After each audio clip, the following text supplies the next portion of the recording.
Voilà, je suis avec Pierre-Yves Rougeron, le fondateur du Cercle Aristote. Bonjour Pierre-Yves. Bonjour Florian. Je suis ravi. Alors, tu es par ailleurs 5e sur notre liste de coalition des souverainistes et résistants, la liste pour le Frexit, les libertés, la paix notamment.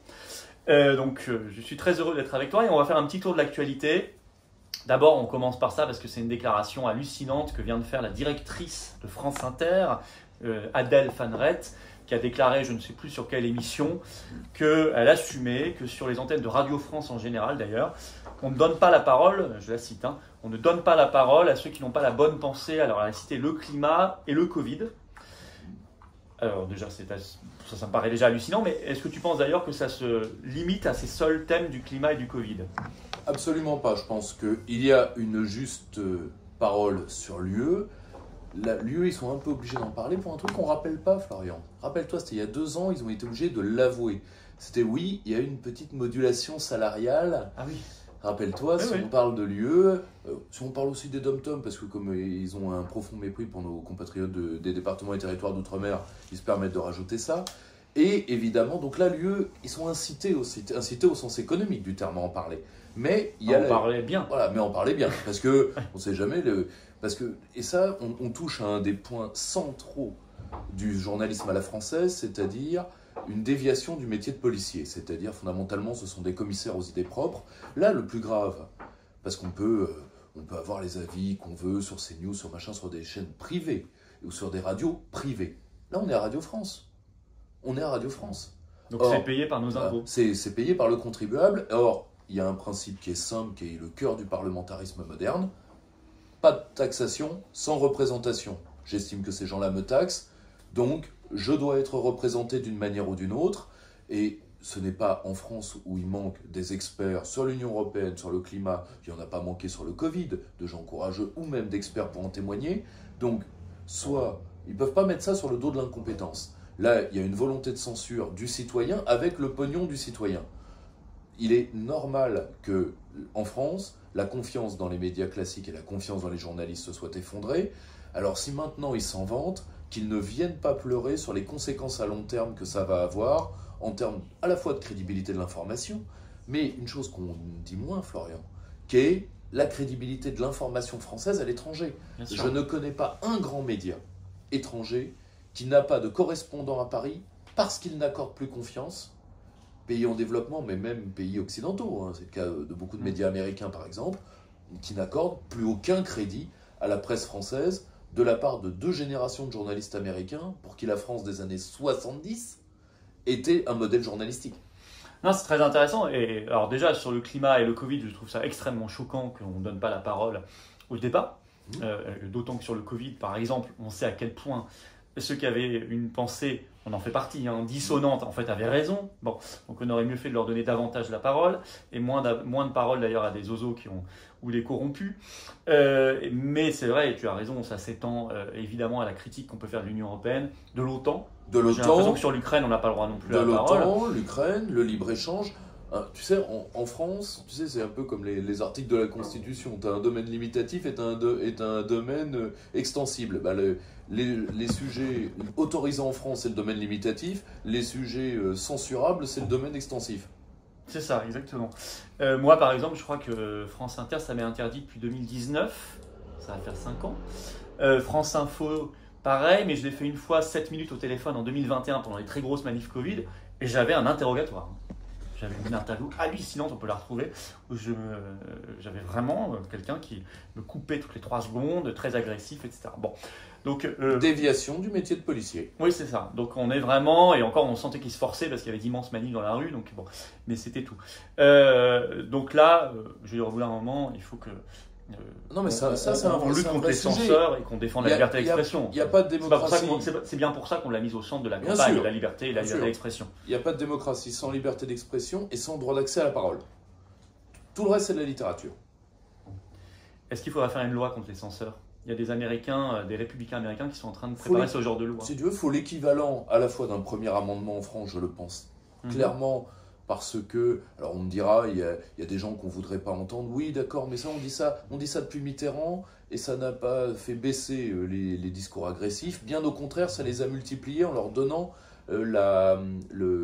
l'onction d'avoir été censuré. Donc les Français ont besoin d'un libre débat, d'une bonne cure de libre débat, et certainement de créer, j'aime pas l'envie de pénal, hein, mais de créer, si tu veux, une sanction pour atteinte à l'accès démocratique au débat. Si tu veux, on ne peut pas privatiser le débat public, particulièrement sur les deniers publics.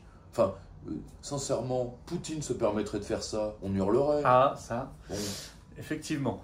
Alors, deuxième sujet, il se trouve justement, tu parles de Poutine, bonne transition. Je voulais parler de l'économie russe, puisque le FMI a sorti les chiffres de la croissance économique. Et il se trouve que la Russie va être parmi les grandes puissances dans le top 3 mondial de la croissance pour 2024, après déjà une croissance très forte en 2023, près de 4% du PIB. Et il se trouve que cette année, dans les prévisions, la croissance russe sera 5 fois la croissance française. Alors les articles en France qui sortent dans la presse sont hallucinés en disant malgré les sanctions, on ne comprend pas. Là, Ursula est en train de préparer le 14e paquet de sanctions de l'Union européenne contre la Russie. Moins ça marche, plus on le fait. Et je rappelle que Bruno Le Maire devait mettre l'économie russe à genoux. Qu'est-ce que ça t'inspire tout ça ? Je pense qu'il faut qu'on trouve un pays hostile très rapidement, qu'on leur file Bruno Le Maire et qu'ils prennent des sanctions contre la France. C'est peut-être le seul moyen de sauver l'économie française. Donc, parmi tous les pays qui n'aiment pas la France, si vous avez un ministère qui ne sert à rien, ne le donnez pas à Manuel Valls, donnez-le à Bruno Le Maire. Donc, ils n'ont toujours pas compris, et ça pourtant, ça date quand même des sanctions pour Cuba. Donc, si tu veux, c'est pas un sujet nouveau, que les sanctions, c'est un sujet boomerang. Ça fait mal aux populations dans un premier temps, mais ensuite, si tu tombes sur un État qui sait s'y adapter, et en réalité, qu'est-ce que ça va avoir comme effet ? Ça va forcer l'État que tu sanctionnes à produire lui-même avec ses nationaux ce qu'avant il t'achetait. Bon, à la longue, c'est l'État sanctionné qui gagne. On l'a vu à Cuba, on l'a vu en Iran, et évidemment, les Russes, et en plus, avec les accords structurants qu'ils ont avec la Chine, ils n'ont même pas eu la première étape, c'est-à-dire ils n'ont pas eu d'étape de souffrance, vu que les Chinois et les Hindous, beaucoup, ont pris la place des Occidentaux sur les marchés, ce qui veut dire que, quoi qu'il arrive, ces marchés-là, nous ne les retrouverons pas.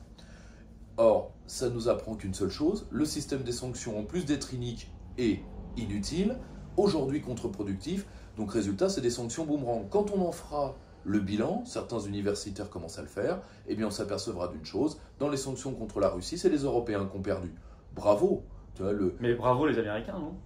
Parce que c'est quand même plutôt bien pour les Américains qui nous poussent depuis le début à la guerre. Par exemple, je prends la question du gel des avoirs russes. Les Américains disent on va le faire comme vous, mais eux, il n'y a que 5 milliards concernés. Nous, c'est 250 milliards. Donc, on voit bien qu'ils peuvent le faire sur le principe, mais en fait, ça a 50 fois moins d'impact que nous. Donc, en fait, ils nous poussent au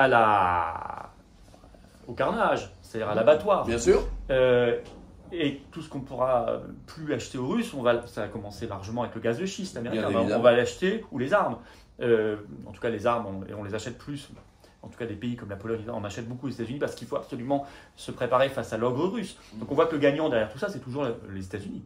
C'est une vieille règle d'échec. Les pions ouvrent le jeu. Or, les Américains ont si tu veux, obtenu une partie non négligeable de leurs objectifs stratégiques.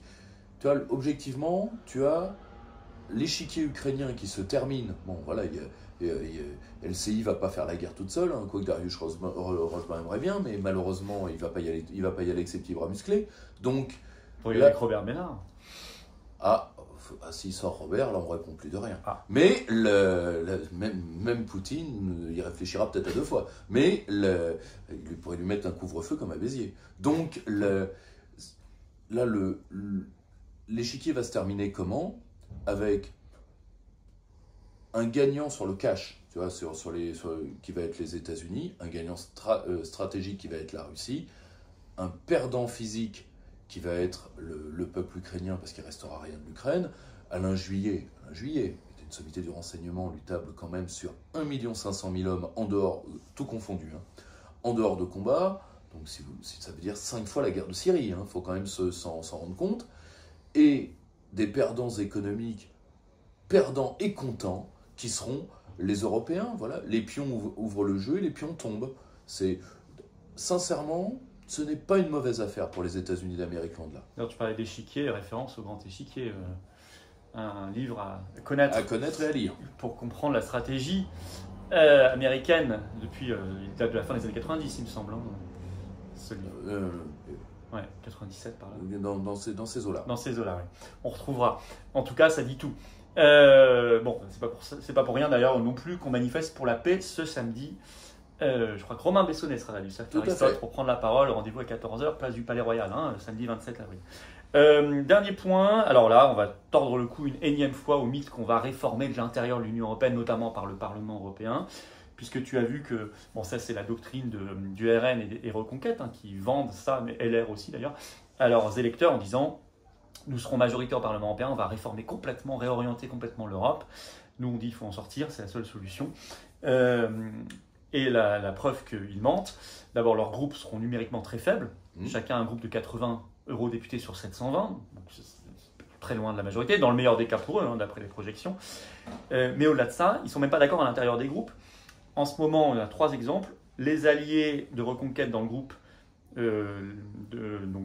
qu'ils formeraient, eh bien, les alliés italiens de Mme Meloni ont voté il y a 2 semaines le pacte migratoire. Deuxième exemple, les alliés allemands de l'URN, l'AfD, font campagne pour que la France se sépare de Mayotte. Et troisième chose, donc ce qui a mis furieux le RN. Et troisième chose, les alliés du RN toujours au Parlement européen ont voté il y a un mois les accords de libre-échange qui mettent à terre nos agriculteurs. Donc c'est-à-dire que non seulement leurs groupes sont faibles, mais en plus à l'intérieur ils ne sont pas d'accord. Donc ils nous racontent n'importe quoi avec cette réforme intérieure. C'est de prendre le pari qu'on va prendre la tête de l'asile et réformer l'asile. Alors, Jack Nicholson, qui a eu son anniversaire il n'y a pas longtemps, grand acteur américain, aurait pu tenter de le faire dans Vol au-dessus d'un nid de coucou. Dans la réalité, c'est quand même beaucoup moins drôle. Parce que, c'est pas faute de les avoir prévenus, vous n'aurez jamais la majorité numérique au Parlement européen, le système est fait pour ça, le système est résilient. Et deuxièmement, le Parlement ne peut pas le faire. La Commission a l'initiative de tout. Donc vous mentez, ou alors pire, vous ne comprenez pas ce que veut dire le rôle de la Commission comme gardienne des traités, comme pouvoir absolu d'initiative. Là, par contre, on est à mi-chemin de la malhonnêteté, de l'incompétence, qualités qui peuvent se cumuler. Et, fin du fin, vous n'êtes pas d'accord entre vous pour une raison, c'est que vous pensez que vous faites un bloc unifié. Le problème, c'est que ce sont souvent des blocs, des partis, entre guillemets, macronisables de leur pays respectifs. Bon, le cas le plus évident est Mélanie. Prenons le cas le plus grave, qui est à mon avis ce que l'AfD, qui n'est pas sa première campagne francophobe, suffit de connaître le parti, et son hérédité idéologique, qui est quand même un peu lourde. Or, le problème, c'est que l'AfD s'attaque à notre intégrité territoriale et à nos ressortissants à Mayotte. Enfin, faut voir ce que c'est. Dans d'autres pays, on prendrait ça pour une crise diplomatique sérieuse. Or, pourquoi ils le font ? Ils le font pour une raison qui est simple, c'est là où vous allez comprendre pourquoi cet asile n'est pas réformable et pourquoi ces gens vous baladent. C'est qu'en réalité, tout le monde le sait, le Fidesz a mis comme au futur groupe a mis comme condition que l'AfD en soit chassée, parce que la CDU a bien fait comprendre au Fidesz que si il venait fricoter avec l'opposition à la CDU, l'Allemagne sanctionnerait économiquement la Hongrie, ce qu'elle a tout à fait les moyens de faire, vu que les officiels hongrois, dont un certain Viktor Orban, ont vendu pendant toutes les années 90 30% de l'industrie hongroise à l'Allemagne. Donc, si l'Allemagne le veut, la Hongrie s'enrhume. Donc c'est un pays qui est tenu. C'est son histoire, peu importe, on va pas revenir là en détail. Par contre, ce qu'il faut bien comprendre, c'est que l'AfD sait qu'elle ne fera certainement pas partie des groupes qui vont suivre, et donc elle attaque qui ? Elle attaque les Français. Évidemment, le Rassemblement national qui a parié sur l'union, l'union des droites à plat ventristes sur la question européenne, se retrouvent Grosjean comme devant parce qu'ils n'imaginaient pas que l'attaque serait aussi lourde, et ça ne fait que commencer. Parce que ils vont tous se chicaner, parce que quand on est dans le Parlement européen, déjà vous êtes dans leur monde, donc c'est comme au casino, la banque gagne à tous les coups, et la seule chose que vous avez à faire, c'est vous chicaner et vous diviser, parce que fondamentalement, c'est tout à fait normal, hein, c'est un problème de promiscuité, on vous enferme avec des gens avec qui vous n'avez pas à vivre, et donc ça rend agressif. C'est ce qui arrive dans tous les groupes européens d'opposition, on l'a vécu, rappelle-toi. Ouais, bien sûr. Or, le problème, c'est qu'il n'y a qu'une seule alternative quand on est dans une cellule avec des gens avec qui on ne veut pas vivre, c'est tout simplement sortir de la cellule. Bien sûr. Donc utiliser le mandat au Parlement européen comme un Farage. Pour faire progresser l'idée de sortie. C'est la utilité. Seule utilité. Elle est énorme. Pouvoir de blocage, Elle est énorme. pouvoir d'alerte. Et d'information de ce qui se passe. Tu vois, c'est les deux seuls pouvoirs. Blocage, alerte. On ne peut rien faire de plus. Et si on les utilise, c'est déjà phénoménal. Et le pire, c'est que déjà, tellement peu le font que c'est déjà une révolution. Exactement. Eh bien, merci de tes éclairages, et mon cher Pierre-Yves. Et puis à bientôt. À bientôt, Florian. Merci.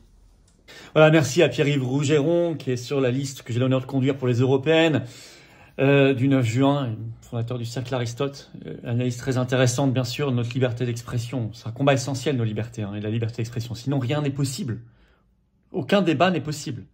Et il ne faut rien laisser passer, et certainement pas ce qu'on a vu avec cette déclaration concernant France Inter. Bien évidemment, c'est au cœur de nos combats, depuis le début. La paix aussi au cœur de nos combats, et la vérité derrière, parce qu'il y a tellement de mensonges et de manipulations pour nous mener à la guerre et à la peur, bien évidemment, et évidemment le Frexit, seule solution de libération, seule solution de confiance et d'espérance et d'avenir, quand on voit tous les mensonges sur les pseudo-possibilités de révision intérieure de l'Union européenne, de réforme intérieure, etc. etc. D'ailleurs, j'aurais pu citer ce sondage qui montre que les Français sont les plus eurosceptiques de tous les pays européens. On en a parlé rapidement, mais on aurait pu rentrer dans le détail. Maintenant, il faut concrétiser tout cela. Ça doit se traduire par un souhait de sortie de l'Union européenne, briser nos chaînes et reprendre notre destin en main et celui des générations qui arrivent pour notre meilleur. Voilà, merci de partager cet entretien très concret. Merci pour cela de vous abonner à cette chaîne YouTube en cliquant sur le petit bouton s'abonner. C'est un clic et c'est gratuit pour le faire. Vous êtes abonné à la chaîne ou réabonné. Si YouTube vous allez vous abonner un jour, à vous de vérifier, ça peut arriver à tout moment. Je ne sais pas pourquoi, mais ça arrive, à vous de vérifier. En tout cas, merci de vous abonner ou vous réabonner à la chaîne. Ça va aider à une meilleure diffusion de ces vidéos. C'est comme ça que fonctionne l'algorithme de YouTube. Si vous êtes abonné plutôt que pas abonné, ça circule mieux. C'est comme ça, je vous en remercie énormément. C'est important d'aller toucher de nouvelles personnes, de les transformer en résistants. Vous savez qu'on se retrouve en direct pour le grand direct YouTube de ce vendredi 26 avril à 19h sur cette chaîne. Je prendrai toutes vos questions en direct et toute l'actualité qu'on va regarder ensemble. Ça va être passionnant, soyez au rendez-vous, notez-le. D'ici là, 25 avril au soir, 19h, grand meeting de Saint-Germain-en-Laye. Il y a une inscription possible sous la vidéo en description. Vous pouvez venir également si vous n'êtes pas inscrit, si vous verrez tous adhérents comme non-adhérents. Il y aura Pierre-Yves Rougeron, justement, Marc Doyer, Myriam Palambia, Jean-Frédéric Poisson et moi-même. Pareil pour la manif pour la paix, samedi 27 avril, rendez-vous 14h, place du Palais Royal à Paris. Grande manif nationale pour la paix. Seront présents les personnes que je viens de vous citer. Romain Bessonnet, du Cercle Aristote, qui sera là. Et aussi, voilà. Et puis le 2 mai, jeudi 2 mai 19h, je suis en Charente, grosse réunion publique des Européennes, à Chassor. Inscription sous la vidéo en description. C'est ouvert également à tous, adhérents comme non-adhérents. Inscrivez-vous vite pour Chassor. Voilà. Écoutez, je vous attends, patriotes. Si vous êtes d'accord avec tous nos combats, tout ce qu'on a dit là sur la liberté, la paix, le Frexit, et si vous voulez nous soutenir pour les européennes et toutes nos actions, celles que je viens de vous citer, dont la manif nationale pour la paix, alors c'est le moment d'adhérer, de réadhérer aux Patriotes ou de faire un don au mouvement pour nous aider à financer tout ça, sachant qu'on n'a pas les soutiens, loin de là, des médias, des banques et des milliardaires du système. Ah non, non, pas du tout, on est anti-oligarchique. En tout cas, si vous êtes adhérent, réadhérent, si vous devenez adhérent ou réadhérent, vous ne le regretterez pas, vous rejoindrez une famille de cœur et de conviction et de combat et de rassemblement. Pour le faire, c'est facile, c'est le premier lien sous la vidéo en description, adhérer, réadhérer. Ce lien est également en commentaire épinglé, une petite fiche sur l'écran maintenant, et dans quelques secondes, un lien sur l'écran, choisissez. Faire un don de soutien au mouvement, c'est le deuxième lien sous la vidéo en description pour le faire. Ces liens se retrouvent sur notre site, les-patriotes.fr, et tout ça est défiscalisé aux 2/3 pour vous. Je le dis et redis parce que ça fait baisser concrètement vos impôts. C'est dommage de le donner au fisc de Macron qui en fera n'importe quoi, qui le mettra dans les gâchis, la corruption, les conflits d'intérêts, la guerre, etc. Ben, mettez-le dans la cause qui en a besoin et qui le dépense bien. Et notamment qui finance les 1 million d'euros que coûtent les européennes, la candidature. Une défiscalisation aux 2/3, ça vaut le coup, c'est une base très concrète de vos impôts. Bravo aux donateurs, aux réadhérents, bienvenue aux nouveaux adhérents patriotes et vive la France.